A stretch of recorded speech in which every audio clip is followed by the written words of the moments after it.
I don't care anymore, thought Ender. You can keep your game. If you won't even give me a chance, why should I play?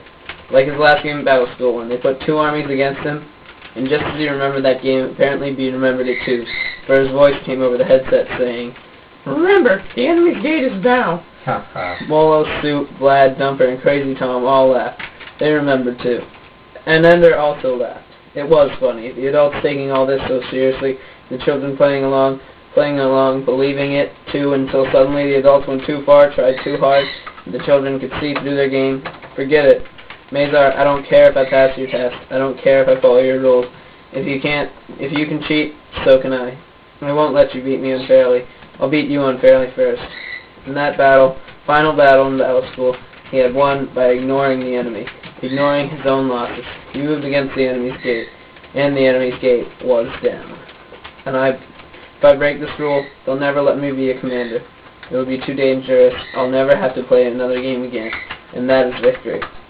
He whispered quickly into the microphone.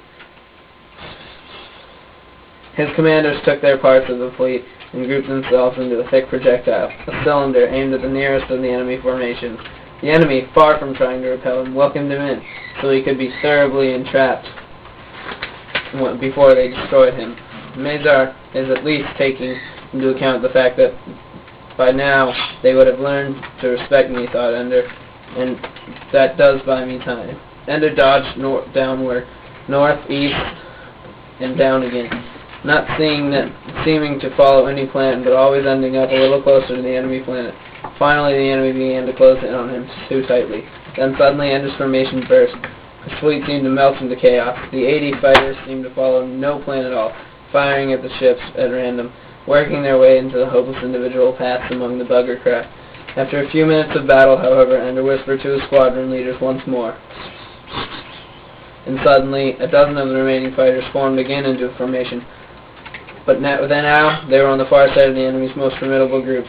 They had, with terrible losses, passed through, and now they have to cover more than half the distance to the enemy's planet. The enemy sees now, that thought Ender. Surely Mazar sees what I'm doing. Or perhaps Mazar cannot believe that I would do it. Well, so much the better for me. Ender's tiny fleet darted this way and that, sending 2 or 3 fighters out as if to attack, and bringing them back.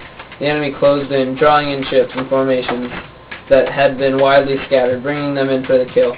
The enemy was most concentrated beyond Ender, so he could not escape back into an open space, closing them in. Excellent, thought Ender. Come closer, closer. When he whispered a command to and the ships dropped like rocks toward the planet's surface. They were starships, and the fighters completely unequipped to handle the heat of passing through the atmosphere. Almost for a moment, they began to drop. They were focusing their little doctors on one thing only, the planet itself. 1, 2, 4, 7 of his fighters were blown away. It was all a gamble now. Whether any of his ships would survive long enough to get in range, it would not take long. Once they could focus on the planet's surface. Just a moment with the doctor device. That's all I want. It occurred to Ender that perhaps the computer wasn't even equipped to show it that would look like if the planet hit. The little doctor attacked it. What will I do then? Shout. Bang! You're dead. Ender took his hands off the controls and leaned in to watch what happened. The perspective was close. Too close. Surely it's in range now, thought Ender. It must be in range. The computer can't handle it. Then the surface of the planet, which filled half simulator field now, began to bubble. It was a gout of explosion, hurling debris toward Ender's fighters. Ender tried to imagine what was happening inside the planet. The field growing and growing, molecules bursting apart, but finding nowhere for separate atoms to go. Within 3 seconds, the entire planet burst apart, becoming a sphere of bright dust, hurtling outward. Ender's fighters were among the first to go. Their perspective suddenly vanished, and now the simulator could only display the perspective of the starships waiting beyond the edges of the battle. It was as close as Ender wanted to be. The sphere of exploding planet grew outward faster than the enemy ships could avoid it, and it carried with them the little doctor. Not so little anymore.